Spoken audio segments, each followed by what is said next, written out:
All right, ladies and gentlemen. Well, welcome and good evening, good morning, good afternoon, wherever you are in the world. My name is Nigel, and I'm here with two of my favorite people in the world. To my right, your left, I've got the homie Rich Perez. Okay, Rich, say what's up to the people. What up? What up, people?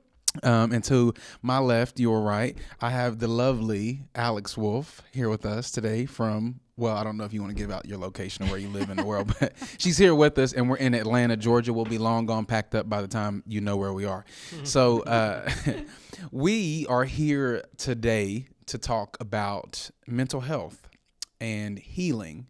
And I know that mental health is a big buzzword that's been floating around for the last couple of years. People are like, what is it? How can I use it?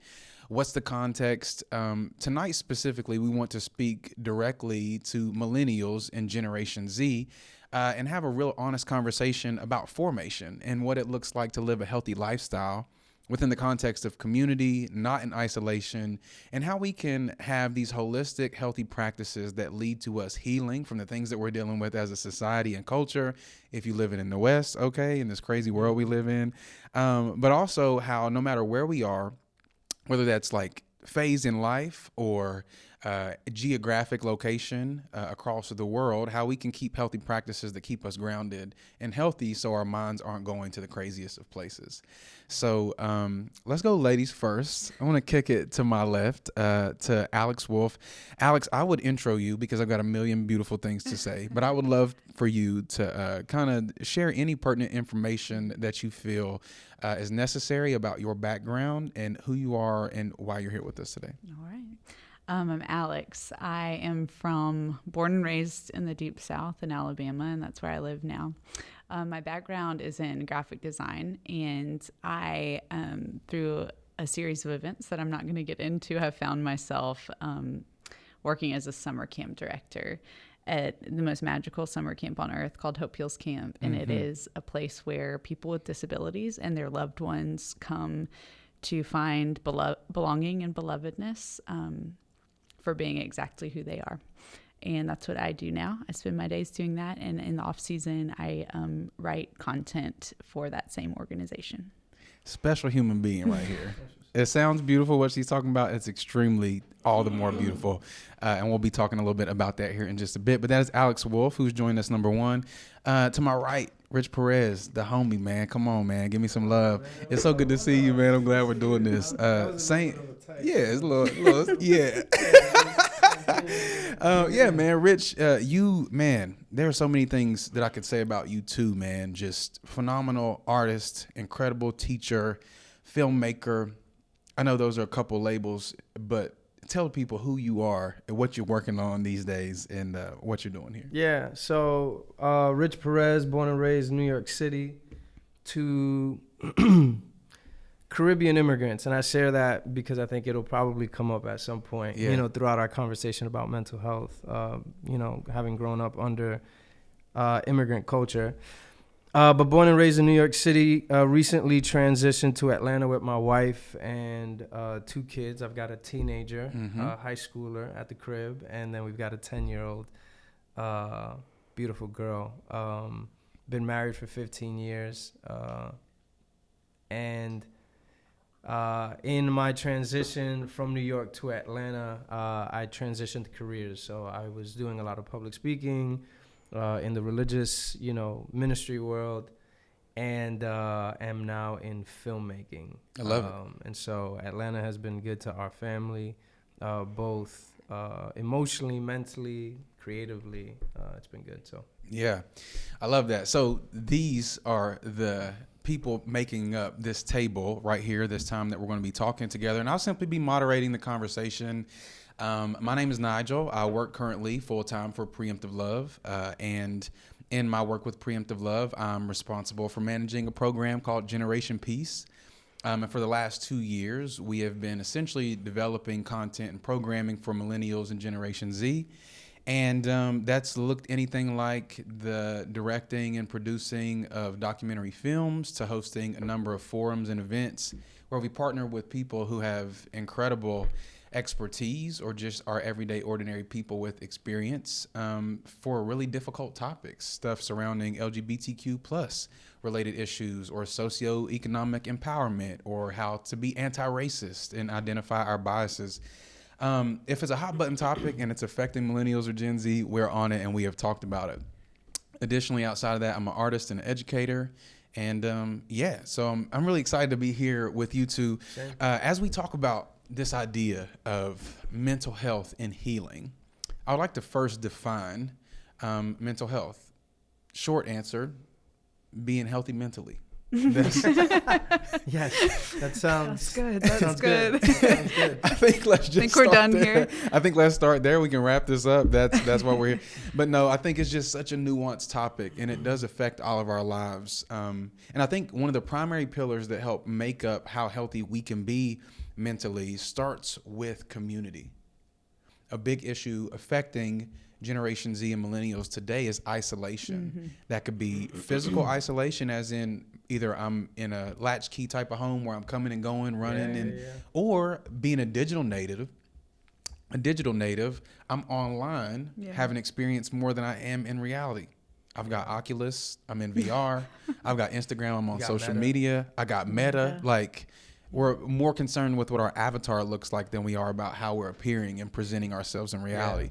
So I would love to first talk to both you all about communities. Rich, you said that you were doing a lot of teaching and doing a lot of public speaking in Washington Heights, specifically in New York, extremely diverse neighborhood, lots of Black and brown people across the board. And I would love to kind of hear from you a little bit as far as community goes. Can you talk about the power of diverse community and what it looks like managing your emotions and your mental health in the landscape of the development of your mentality, if you will, coming from such a diverse neighborhood?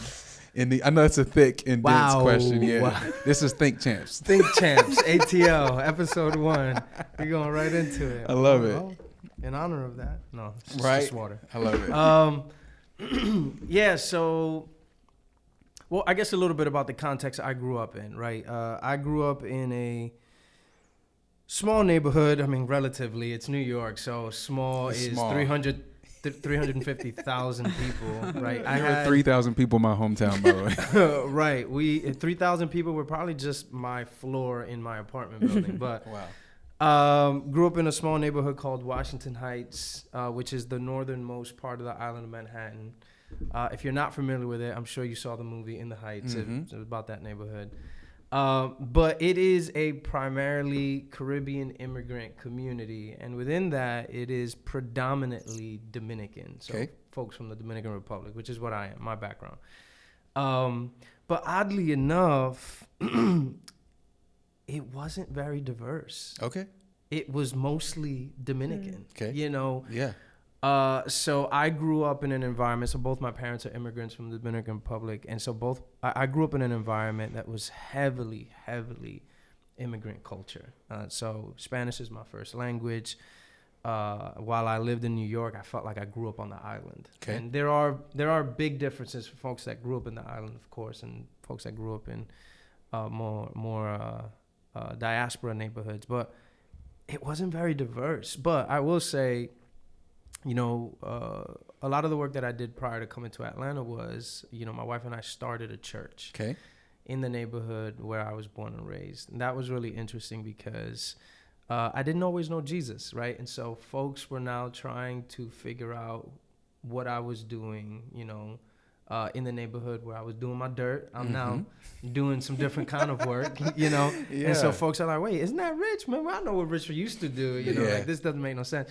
But I think it was important because if there's anything that I received from having grown up in an immigrant environment, part of what those spaces typically offer is somewhat of an oasis, right? Because if you think about what my parents had to think through was they're foreigners in this very foreign land. They don't know the language. They don't know the culture. They just know they want to be here and they need to find a way to stay here. Mm-hmm. Communities like the ones I grew up in offered them an oasis from what they left. Like, hey, we know this land is unfamiliar, but at least here in this little neighborhood, you can feel like you're home.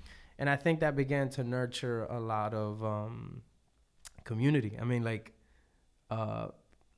we weren't just residents that occupied the neighborhood. We were neighbors that were in each other's life. And I know that seems a bit ambiguous, but the idea was I knew the other person. I was responsible for them. I never had the opportunity to live detached from the people that were in my immediate world. I needed to find ways. Socially, I felt the responsibility to say, this person's life is important to me. And so we kind of took that value into the way that we did community as a church, as a faith community. So as an example, most of New York was gentrifying. It was changing. The urban landscape was changing. And the communities that would hurt the most were the poor communities like ours. And I used to tell my people, I said, hey, this conversation about gentrification and urban planning is really complex and nuanced. But one way to really simplify this is, if it's not hurting your dinner table, then you're not paying enough attention to the work that needs to get done in this neighborhood. Yeah. If Maria is at my dinner table every week, but then all of a sudden is not, I need to figure out why she's not at the dinner table. I need to figure out why she's not there, not simply because it feels good to have her at my dinner table, but because she adds value to my dinner table. So if she's not there, there's an aspect of me that really suffers. So now the conversation about, as an example, affordable housing becomes really important. I may not have understood the conversation about affordable housing as a millennial, middle class. I may not have cared much about it because it didn't have direct impacts to me.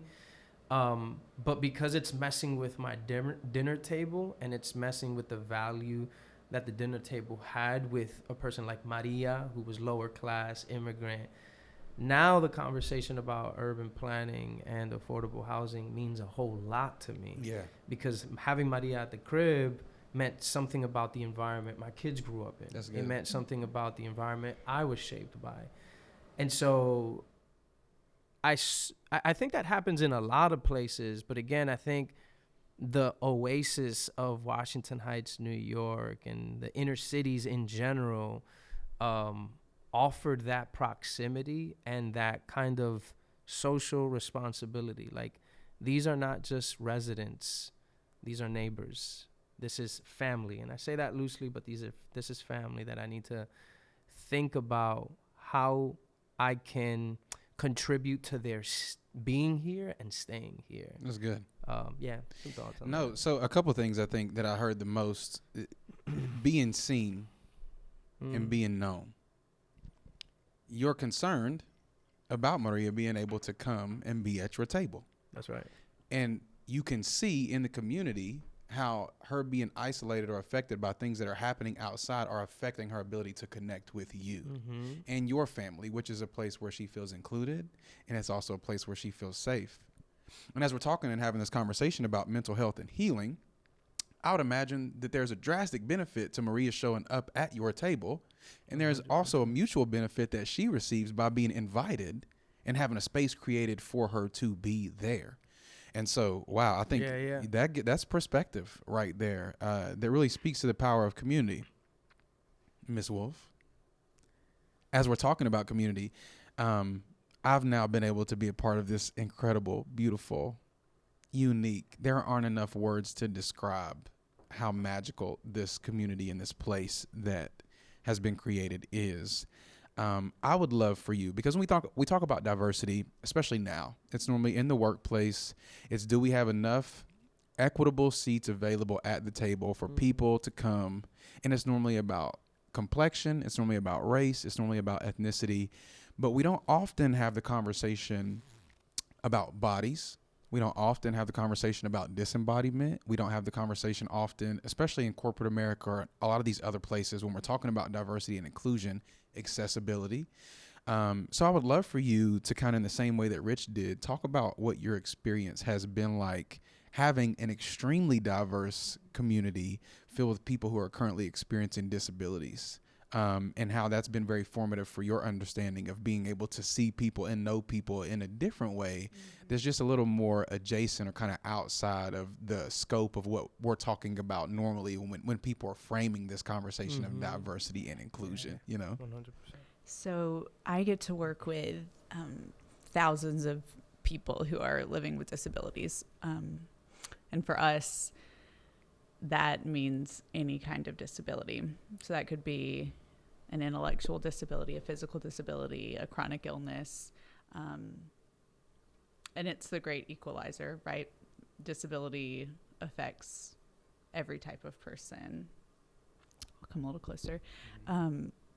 And it's a world I never expected to live in, but I was so moved by what you said about Maria, because so often we gauge conversations about diversity or community or hospitality in this certain way.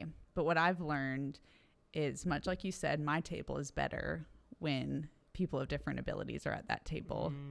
It's not really about what they're getting out of it, which I hope we're all receiving from being in interracial, intergender, interability communities. But the bottom line is, like, the world is better when those people show up. But the world is not always made for those people to be able to show up.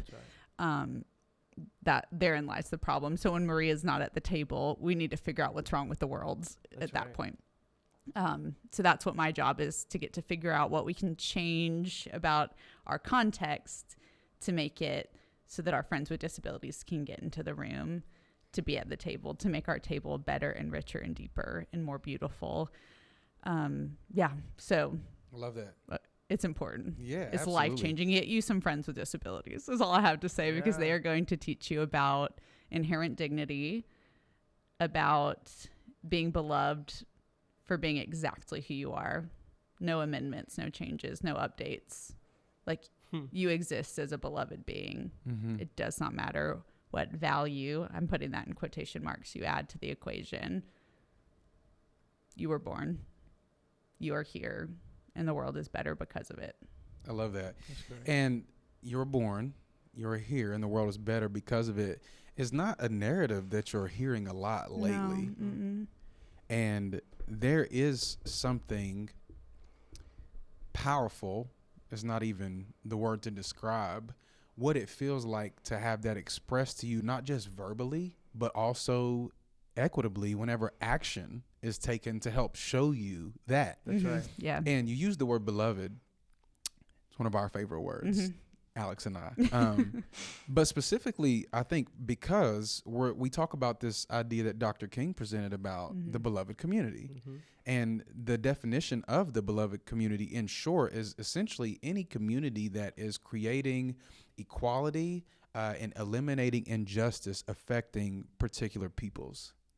And so the beloved community is Hope Hills Camp. Yeah. Like it is. We're bringing seats to the table for people who feel like they don't have. And it's not to savior or including other. It's like, no, we're actually eliminating the title of other so that people can help feel seen and known and know that, like, you know, this cheesy, statement, oh, there's one race, the human race. No, it's like humanity is extremely beautiful, but it's also extremely diverse, not just through skin complexion, class, race, all these things, but like ability and disability too. And so, gosh, I think that what you're saying is so powerful because simple principle of you existing is enough.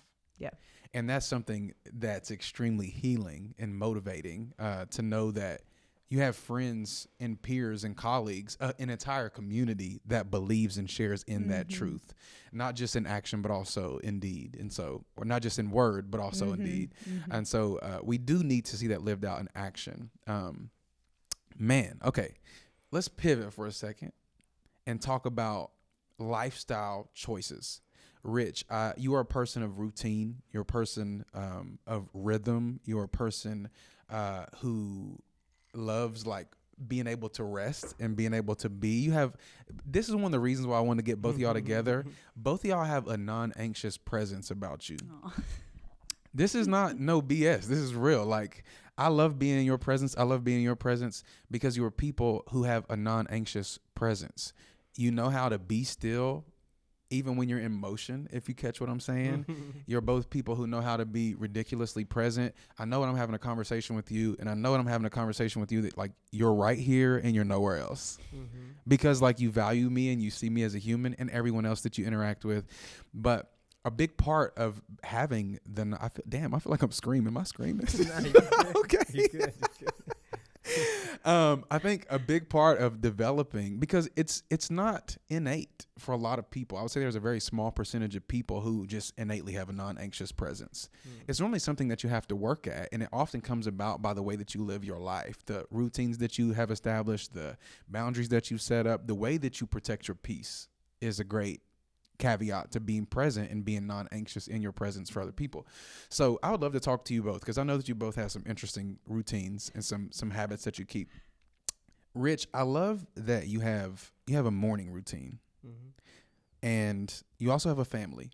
Okay, you have a wife, you have beautiful kids, you have beautiful family, the whole lot. How do you keep your morning routine with obligation of family and work and life and all the things, and how do you keep the routine, and what's the routine? Yeah. And can you talk about how it benefits your life? Yeah. Well, I mean, I want to start off by saying I feel like I won't speak for everyone, but I think for most of us, I think we're kind of like actors sometimes, in that we may be really good at giving off the perception of being non-anxious, but I think we may just have gotten better at managing it than others. But yeah, I won't speak for you, Alex, but I think for me, I think that, anxiety is something that is the thread that connects a lot of generations in my family. And I've had to work, I've had to trust, I've had to do a lot of trusting, and I've had to do a lot of work at undoing that thread that runs throughout the course of my family's generation, to not allow the anxiety to overcome me. Most times I'm just good at managing it. Which is a blessing in itself, knowing how to manage your anxiety. I'm thankful for it.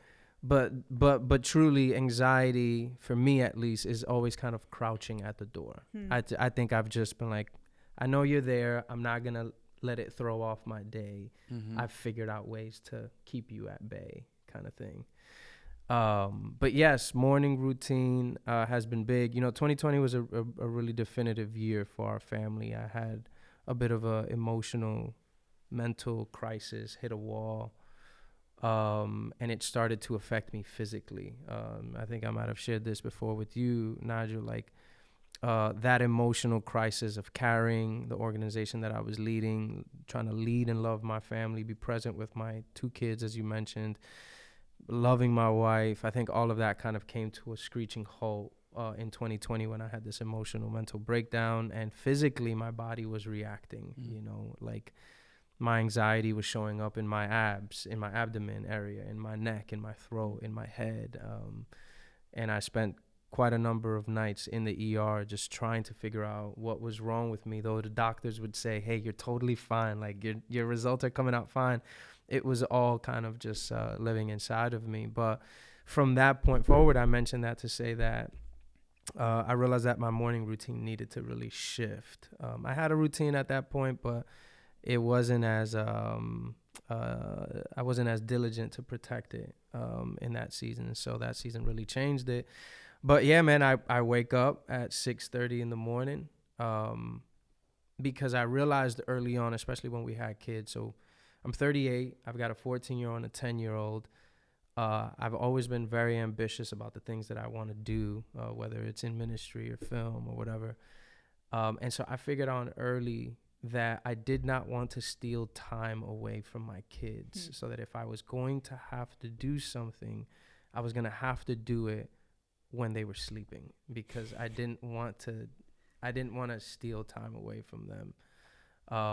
And so that was a habit that would either happen on the front end of the day or at the back end of the day. So 6:30 in the morning, wake up, try to do my best to stay consistent with that. I mean, for the people. I don't always do that perfectly, but I try to do that as you're a human being. Yeah, right. I try to do that as consistently as I can, but that's my time to just be quiet, especially early on when my kids were younger, and the house was loud from like 9 a.m.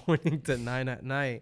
I needed a time in the day that it was going to be literally quiet, so that I can try to listen to my body, listen to my head, listen to my faith and what it would have to say.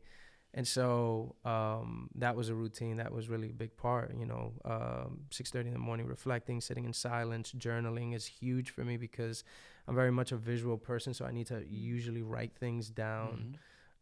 Because as I tell my son all the time, if it's important enough, don't leave it to memory. Write it down, because there's going to come a point where your memory is going to fail you. So you're going to want to go back to that at some point. So, that's a big deal. But now, I got a 14-year-old and a 10-year-old. They're pretty mature kids. I mean, you've been around them. My son's, and he's not like your typical 14-year-old. I'm grateful, that he still gets a chance to be a kid, but he really is a mature kid, as is my daughter. And so we're not like supervising our kids, like we can leave them alone and do our thing. So I will say at this stage of life and parenting, we don't got no toddlers at the crib. I don't have to do a lot of supervision of my kids. Yeah. They're in their rooms. They're with each other. They're journaling. They're playing ball outside. And I can still protect me time, and as my wife can. And so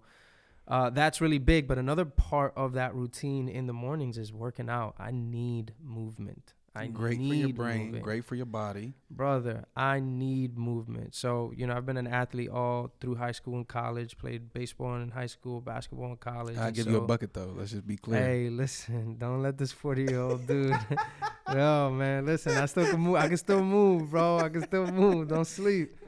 But movement is so big for me. It's so, so big for me, especially in 2020 when I felt like my anxiety was crippling. The only way I could respond was to go to the court or was to go to the track. I just needed to move. So those are big. I mean, I can go into the nitty gritty of what the routine is, but silence, reflection, and movement were absolutely huge for my brain health. Now, the thing I think that needs to be said the most here is the simple fact that you know yourself first. Because we could just start right there, because you said a number of things. You said that you need quiet. And why do you need quiet? Okay, you know that you have time management. You don't want to take time away from your kids, so you know that you need quiet time. You also know that you need to move your body. You know that movement makes you feel good. Movement gets the things out of your body that you're experiencing. Scientifically it's good for your brain. You also said that you know how to manage your anxiety because you know where and who you come from. That household you grew up in, that's the people you were around. Oh, that's a whole nother conversation. You ever been around like people and they're like, they'll tell you about all these things that they do, but then they'll tell you how exhausted they are. I'm like, so annoying. It's not to say that you shouldn't be doing those things, but if it doesn't give you life, then why are you doing it?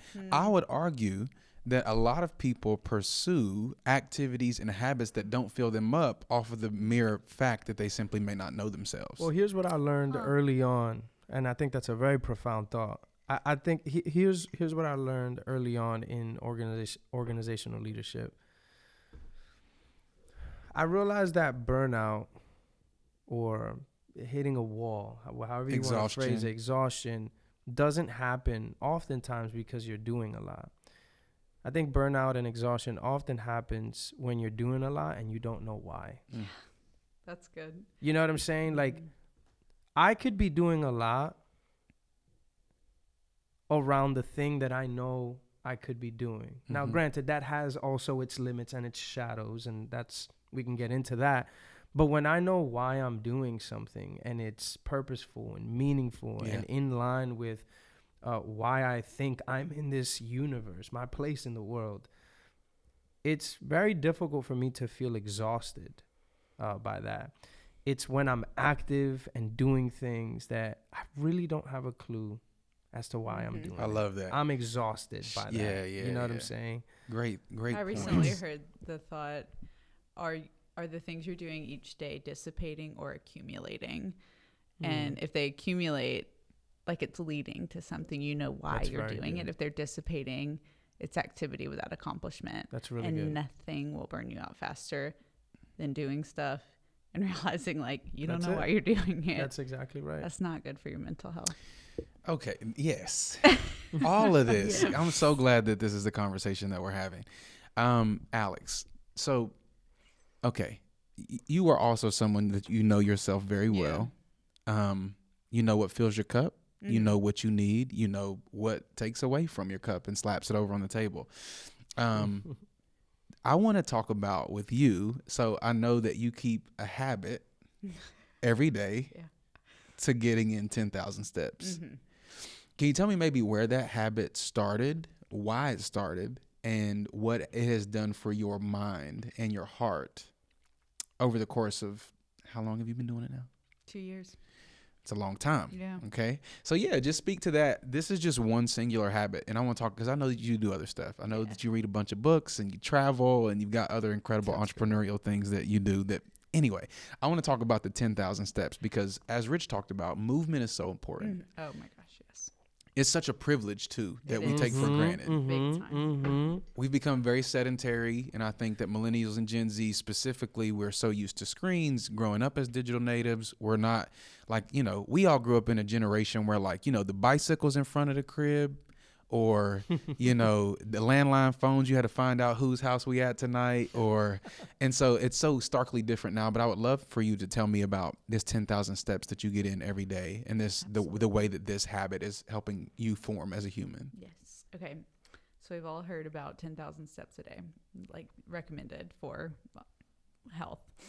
I grew up as a ballet dancer, and your body and controlling it and making sure it was as small as possible and as strong as possible was a big focus. And just being a woman for the most part, and a man, I don't want to discount that, but that's a big thing.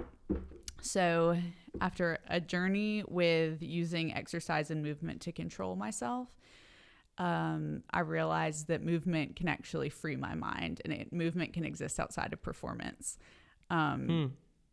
And so about 2 years ago, I decided like it would be cool to walk 10,000 steps a day. I love to walk, always have loved to walk. I run a little bit, but like not a big runner. So I got a Fitbit off eBay, and I'd always like raked people over the coals for wearing Fitbit. I think it's the nerdiest thing you can do. Like I hate it. I now have the most embarrassing tan line because of the Fitbit that I wear like obsessively. So I got this like used Fitbit and was like, I'll just see how long it goes. A couple days, weeks accumulated, months, and now I've been doing it for 2 years. And when I say every day, I have not missed a day for 2 years. Christmas Day, whether I was sick, whatever. And I have not been sick in 2 years, and I think this is a big part of it. Probably speaks to that. I get out and I walk 10,000 steps a day, rain or shine. And I want to preface this with movement is a privilege. Yes, I live in a place where I can walk around and it's safe. I have legs that work reliably. That is a gift every day, and I've become more in touch with that than ever. But it is like a prescription. I tell my friends this all the time, is if they're going through a season of depression or anxiety or not feeling like themselves, walking is something you can't really multitask during. You could listen to music or a podcast or a book or whatever, but you can't work. You can't really, you can make phone calls, you can connect with your friends, but there's just a limited amount of stuff you can do while you're walking. Yeah. And so 10,000 steps is about 5 miles a day. Usually I'm outside. I am not exaggerating when I say no decision has made a more positive impact on my life every day than walking 10,000 steps during the last 2 years. I recommend it if you are able to, or you can roll 10,000 steps if you use a wheelchair, or 5 miles. Go out and do it, y'all. And I do have to say, I invested in a walking pad about a year in. And so I do sometimes hammer out the last few thousand at night on my walking pad. Look at that. Hold on, man. Hold on. Okay. A walking pad. Yeah. So it's just, I guess, just a pad. Yeah, it's like literally folds in half. It's like small. It has no handrails. It goes under my couch. I can unfold it and walk on it. This is like the most Alex Wolf thing. That's so embarrassing. This is hilarious. Okay, cool. All right, check this out. All right, okay. This is great. So here's the big thought that I've been thinking about lately. What things in our lives every day are forming us to flourish? This is like all I've been thinking about. So recently I was convicted a couple months ago, about 3 months ago. My girlfriend lives a couple blocks away from here. I went outside and sat out on her swing. She's had a meeting. I didn't have anything really that morning. So I was like, man, cup of coffee, go over to her place, sit on the swing. And I've been keeping the practice, or at least trying to, when I wake up in the morning or sometime throughout the day, I need to get my thoughts out of my head. Mm-hmm. Mm-hmm. I need to see what in my head is intrusive, should not be here. What's helpful? What do I need to work on today? So I'm just like, let me just get this stuff out, similar to journaling. So I've got my computer open. And I was spending some time meditating, and I deleted social media for a number of days. I was really just trying to get my mind into like the most clear place possible. And it's like I had a eureka moment while I'm sitting out here on the swing.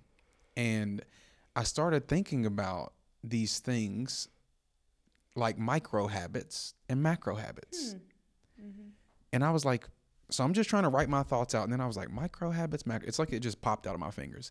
And so I've defined micro habits as things that take very little energy, but bring me joy and fulfillment. Mm-hmm. A couple of things that would be that, like I have an AeroPress at home. It takes about 15 minutes. I got to boil the water on my stove, and then I have to grind up the beans. I have to take the filter, fill it up, do the whole thing, stir it up, press it out, set a timer. I'm never happier after I make that cup because it's manual, and then I've got a freshly brewed cup of coffee that like is great for the environment. I'm not wasting anything. I also love taking care of my plants. I've got like 30 house plants at home. I love getting my gallon water bottle out, putting my fertilizer in it, shaking it up, and on plant day, taking all of my plants out onto my little balcony in my little 800 square foot apartment and watering my plants. It takes 15, 20 minutes. It fills my cup so greatly. Listening to a podcast. I listen to a podcast called Commoner's Communion most mornings. Great, insightful, spiritual thoughts that really set my day up well. Takes 15 minutes and I feel so good. Making my bed takes 5 minutes. I feel so good. That's the micros. 5 minutes? What bed are you making up? How many throw pillows? Hey, get up off me, man. Sleep on a king size bed, bro? What you doing? Oh man, must be nice. You know how it is.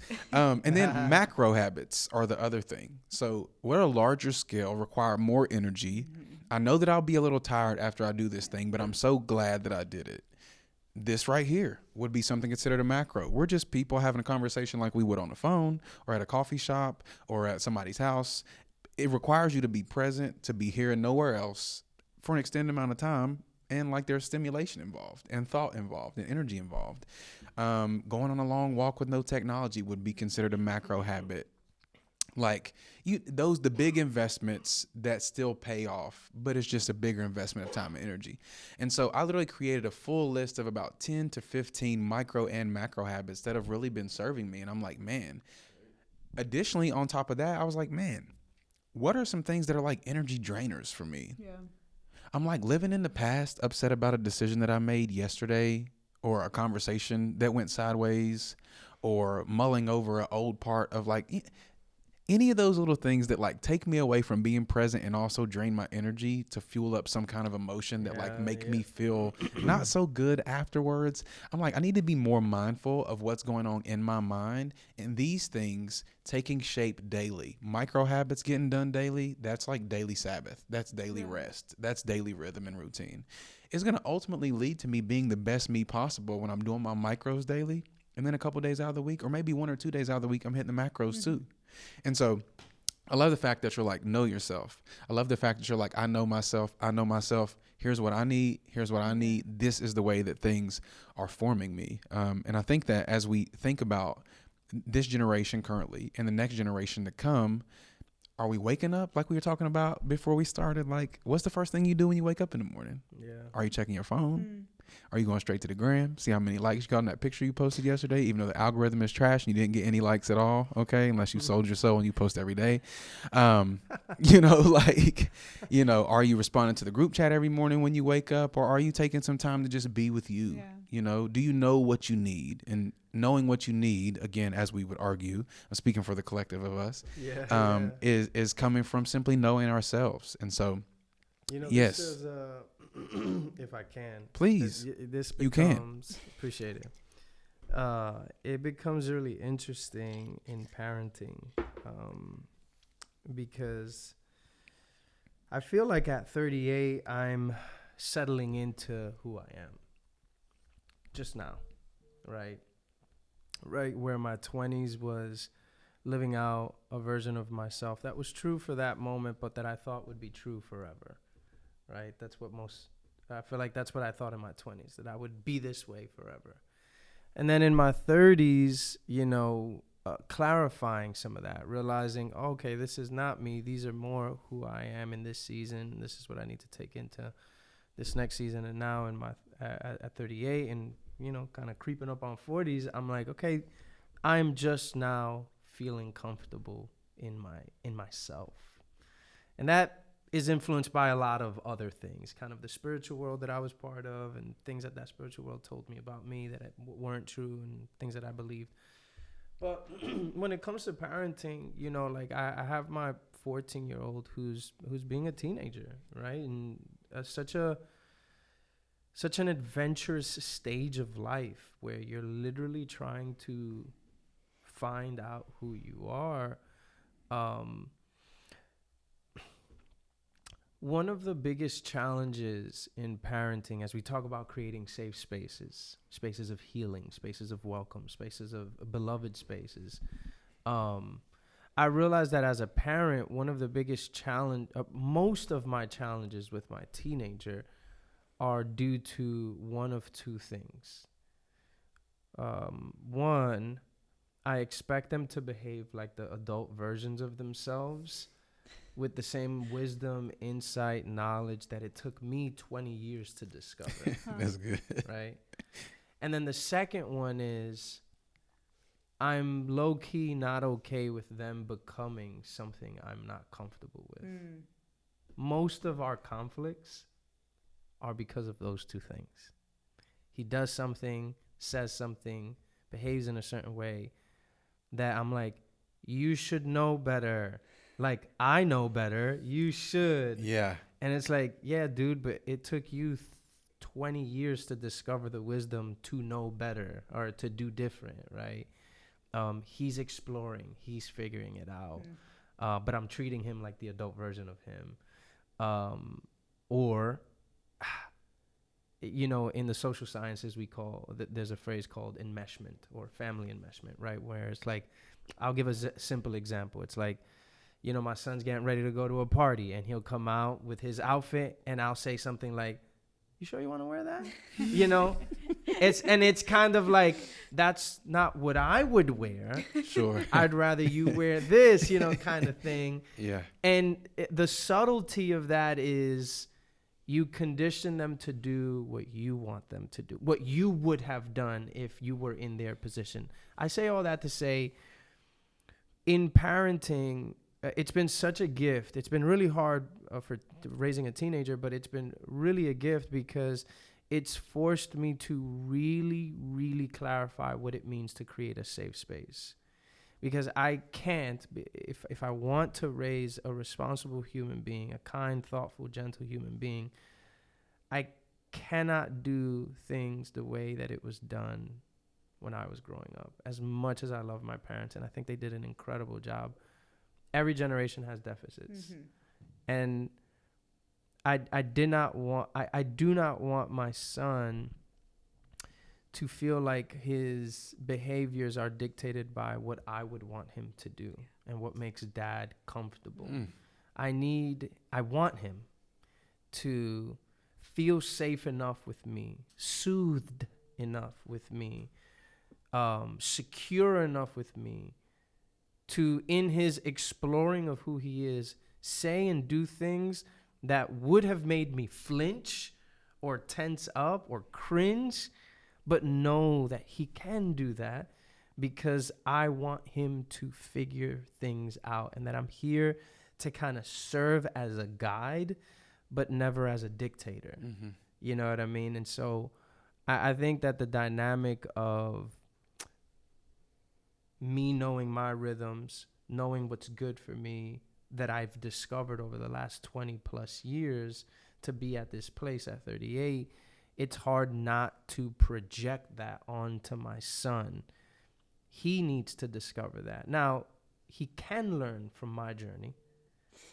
Nonetheless, he has to go on his journey. Yes. You know what I'm saying? But I think that in the space of stepping into my rhythms, my values, I've had to now look at my son and my daughter and say, how can I create the space for them to discover that on their own? I said this kind of the tweetable version of all I'm trying to say is like, I don't want my kids to be the kind of humans that have answers to the questions, but I want them to be the kind of humans that know how to wrestle through questions. Mm-hmm. Because if there's no way. There is no way. Was that y'all rocking with it? Yeah, for sure. Okay. Yeah. There's no way. You talking that good talk. There's no way that I can imagine every scenario my son could possibly be in for me to give him the right answer to every one of those scenarios. But instead, well, son, here's how you wrestle with questions. Yeah. And hopefully, you know, the kind of spaces we curate for him are healing and whole enough for him to know how to find the answer that I think so many parents just want to give to their kids. You know what I mean? Yeah, man. This is good. This is so good. We got a couple minutes left. Y'all good to keep going for just a second? Mm-hmm. Okay, perfect. Mm-hmm. Oh, man. This is...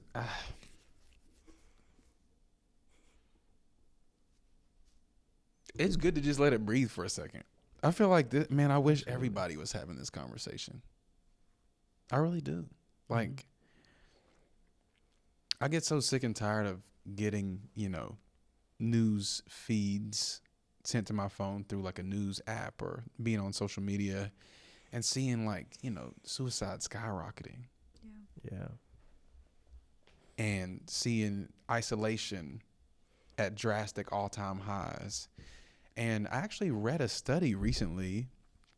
I was teaching at a camp for middle schoolers. And there was a study that one of the people in the band that I was with pulled out. And it stated that I think 52% of Gen Alpha is spending more time in the virtual world of video games currently than they are like outside connected to like their friends. Mm-hmm.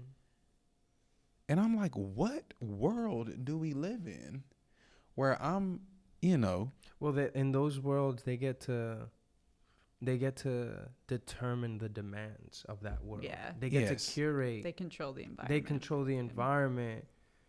And I think that is more appealing when you consider the world that we live in that makes such crazy demands on all of us. And so, you know, obviously every kid has their environment that they grow up in, but you know, that reality of demands and expectations is real. I mean, I see it in my son. Mm-hmm. As a freshman in high school, he's already feeling, you know, he's playing ball.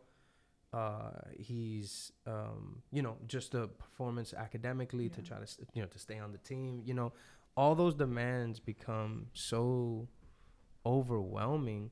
You know, my son has had his moments where he's kind of come home and like down and I'm like, dog, you're 14. Yeah. Like, I don't want you. This is not what I want for you, bro.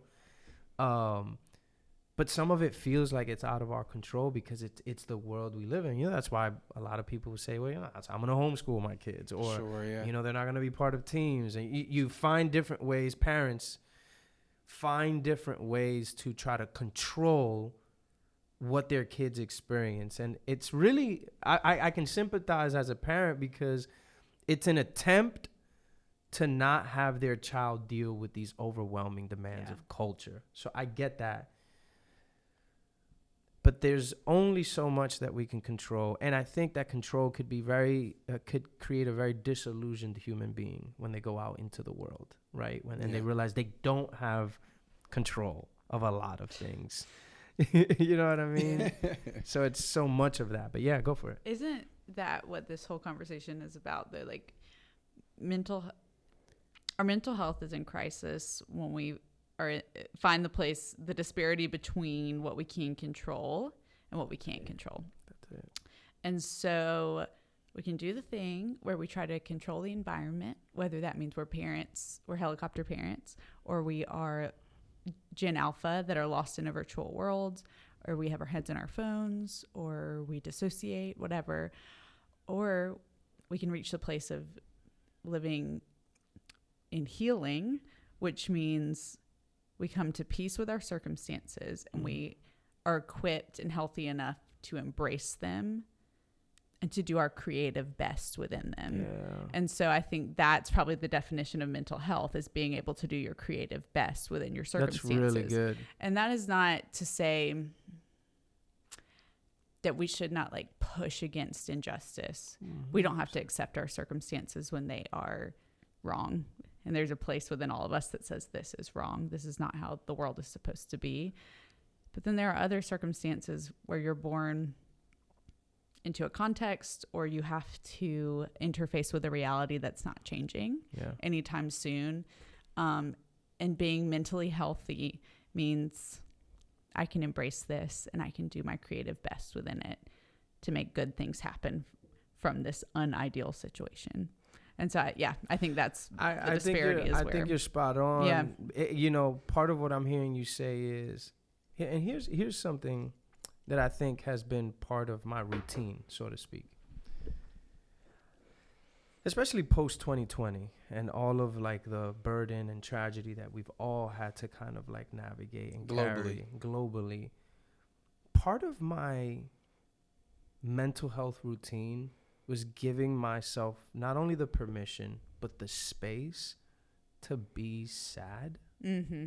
Like, it's really weird, but I can't tell you how many times I've been in the shower and have wanted to cry and then just said, yo, F it, I'm gonna cry. Like, there's nothing to do here. I need to just cry. Yeah. And my wife asked me the other day, you ever had those moments where you cry, you don't even know why? And I'm like, yes, all the time. Yeah. It's because, one, we're carrying so much. So I've had to make room for that to be part of my process. Like, Rich, just go ahead and feel your feelings, man. Like, it's easy when the feeling is like happiness or joy or even anger in a machismo culture. Like, yeah, bro, you good. You can feel angry. That's what men do. We're angry. But what if it's sad?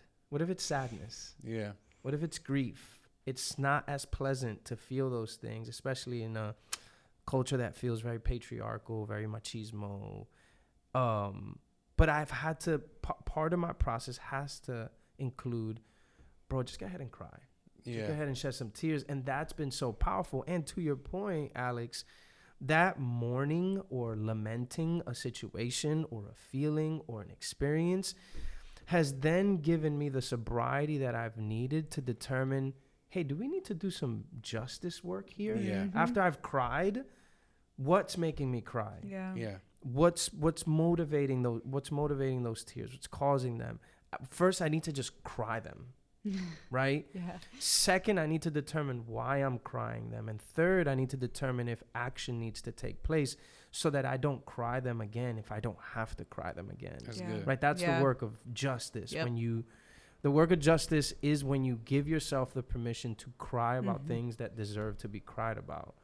And I think that, especially post 2020, I've had to have that part of my process, like just crying and giving myself the permission to say to my son, which is very, very countercultural, to tell your son, look, it's not just it's okay to cry.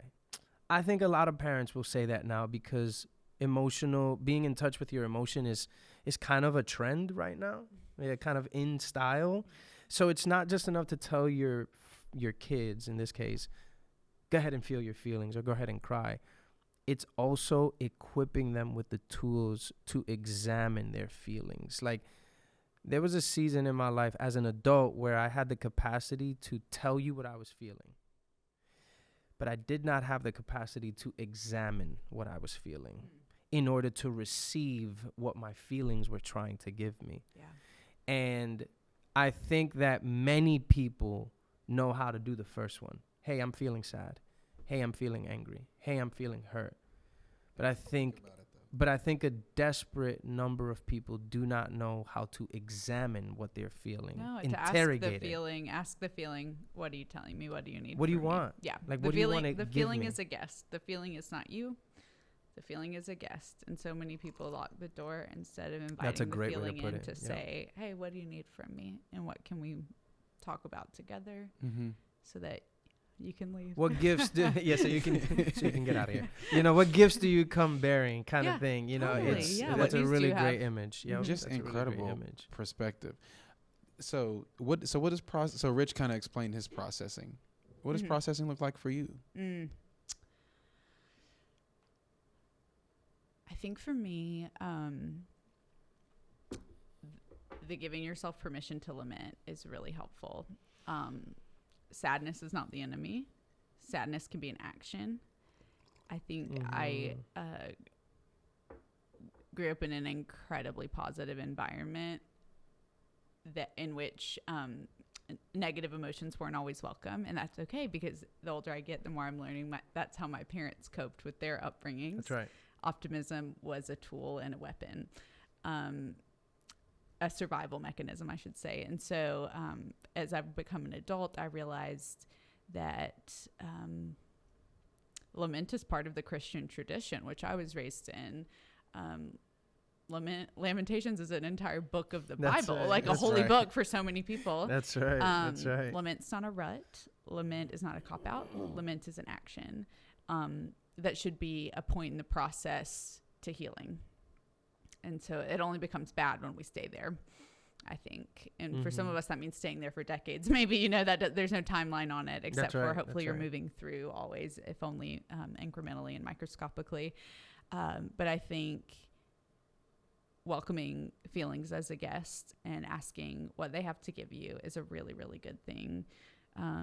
I tend to isolate, and so I'm not a super social person, or I'm not an external processor. And so I think part of the process that's important is inviting other people in whom you trust. If only one person, into the lamenting and into the processing. And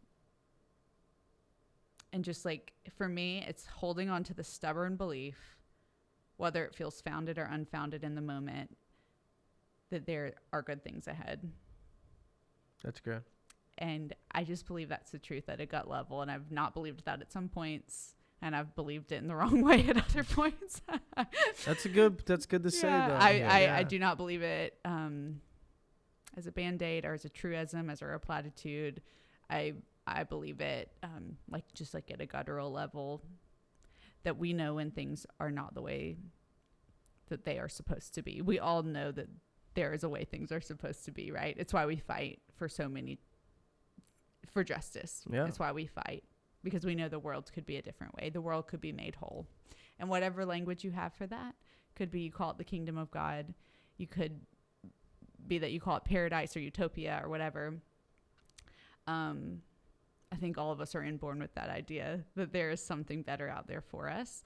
And every day it's become a choice for me in the process that I choose to believe there is better for me, but also for the world globally, for this story. Martin Luther King said the arc of history bends towards justice. Yeah. And I believe that on a microscopic level for each of us, and I believe it on a macro level.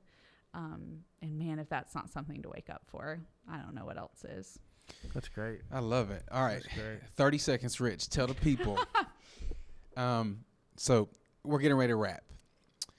I would say if you came across someone today who was just completely obliterated with life circumstance and experiencing outward and inward tragedy, and you had to try to find a way to not encourage them, but to give them wisdom to chew on with a bend towards healing, what would you say to them in 30 seconds?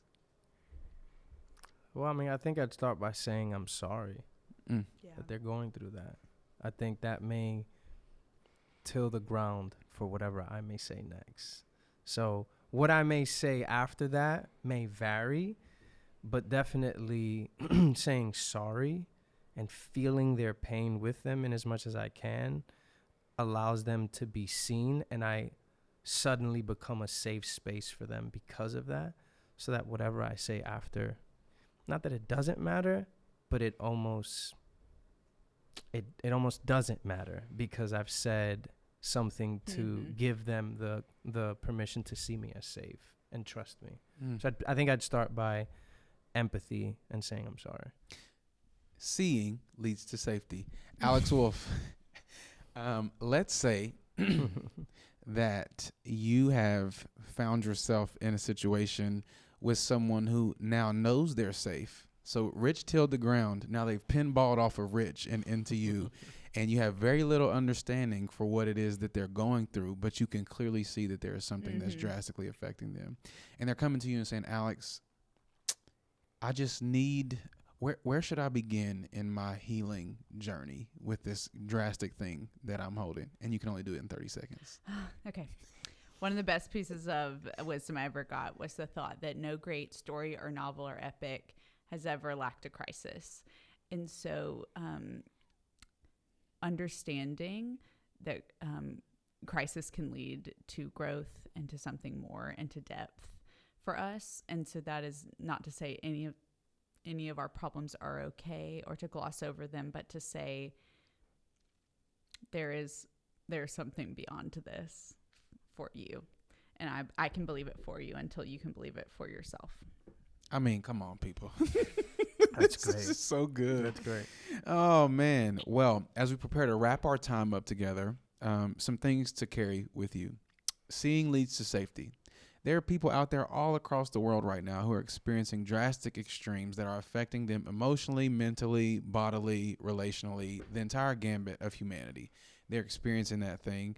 And our job as individuals, and we're just ordinary people with experience. We're not experts. We're just having a conversation about real life. That's it.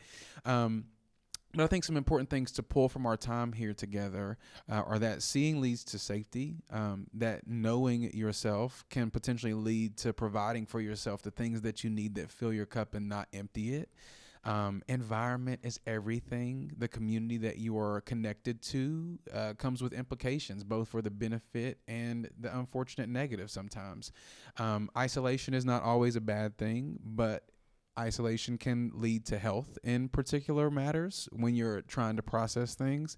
But if you need people, don't be afraid if you're not an isolation type of processor to find people and cling to people who might be able to lift you up. And yeah, man, so many other things. Just rewind it and go back to the best parts because we've recorded it. It's going on audio platform and video too.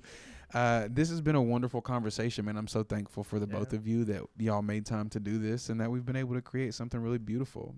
Anything that y'all want to share with the people before we kind of sign off? Shouts to you, man, for creating this space. Know the vibes, baby. Come on, man. Come on, man. Alex, what about you? Good job, Nigel. Well, good job. You need to be validated. Well, Absolutely. well, thank you. We're your fan We see club. you, bro. We do see you. Well, I feel seen. This was special. Thank you. I Well, enjoyed absolutely. this so much. No, I think that this space is just necessary for all of us, you know. Mhm. I read this book one time in college. It was called Rework. And one of the it was all about reimagining the future of work. And it was talking about how oftentimes when you're creating or starting something, you have so much more than you need to start. Yeah. And we think that we need the outline and the big business plan and the one big idea. And it's like, man, you maybe sometimes just need friends. And maybe you can borrow some audio equipment, which, you know, we own this stuff. But like, and maybe you've got, you know, a homie that can, y'all don't see Chris behind the camera, but he's behind the camera. Okay. And you just put it together. And maybe it's not as well produced as this, but this is maybe what I would leave you with. My big thought is, man, where does your heart break in the world? Mm-hmm. And what gifts and abilities and resources do you have that can take some healing to that heartbreak? And so, you know, I'm thankful that we get to connect and put this together because, like, clearly, like, individually and collectively, like, our heart breaks when we see people who are unhealthy, or we see people who are experiencing drastic extremes that are causing them some kind of detriment. And this is like maybe something, hopefully, that will do something for someone. It's doing something for us all together right now. And all that we can hope is that when it hits, you know, the places that it's supposed to, that it hits the people that it's supposed to. Yeah. And we're not just sitting up here having a conversation and doing this because we can. Like, it's going to lead to something, you know, whether it's one person or 100 or however many. Like, it's great. So thank y'all for coming to do this. This was great. We need to do it again soon. Absolutely. And yeah, man, we out of here. Cut the camera, man. We getting. No, I'm just playing, man. So much. This is wonderful. Think champs. Think champs, baby. Think champs. Think ATL. Think champs. ATL.